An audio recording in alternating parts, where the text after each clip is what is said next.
नमस्कार, मी अंकिता जाधव. आपण पाहताय जय महाराष्ट्र बातमीपत्रात तुम्हा सगळ्यांचं स्वागत. बातमीपत्राच्या सुरुवातीला बातमी छत्रपती संभाजीनगरमधून. संभाजीनगरमध्ये महायुतीत शिवसेनेकडून बंडखोरी झाल्याचं पाहायला मिळतंय. संभाजीनगरमधून अब्दुल सत्तार यांचे पुत्र समीर सत्तार यांनी अपक्ष अर्ज दाखल केलेला आहे.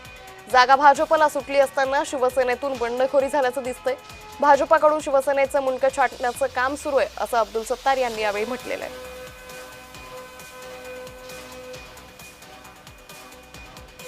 अब्दुल सत्तार हे शिवसेनेचे आमदार आहेत. त्यांचा मुलगाही शिवसेनेतून जिल्हा परिषदचा सदस्य आहे आणि आज त्यांनी जर फॉर्म भरला म्हणजे ते आपले नेते जे आहेत म्हणजे त्यांच्या पक्षाचे नेते आदरणीय एकनाथ शिंदे साहेबांचा अपमान करतायत. एकनाथ शिंदे साहेबांचं त्यांनी ऐकायला पाहिजे. त्यांचे नेते आहेत, त्यांचं काही घराणं असेल तर ते त्यांनी त्यांच्याजवळ जाऊन सांगितलं पाहिजे.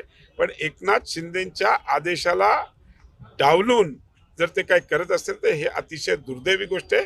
एखाद्या पक्षाच्या आमदारांना हे शोभत नाही. मुंडका म्हणजे आमची जिल्हा परिषद होती. मुंडक्याचा अर्थ हे जे मुकुट जे होतं ते जिल्हा परिषदचं बी गेला आणि महापालिकेचंही गेला.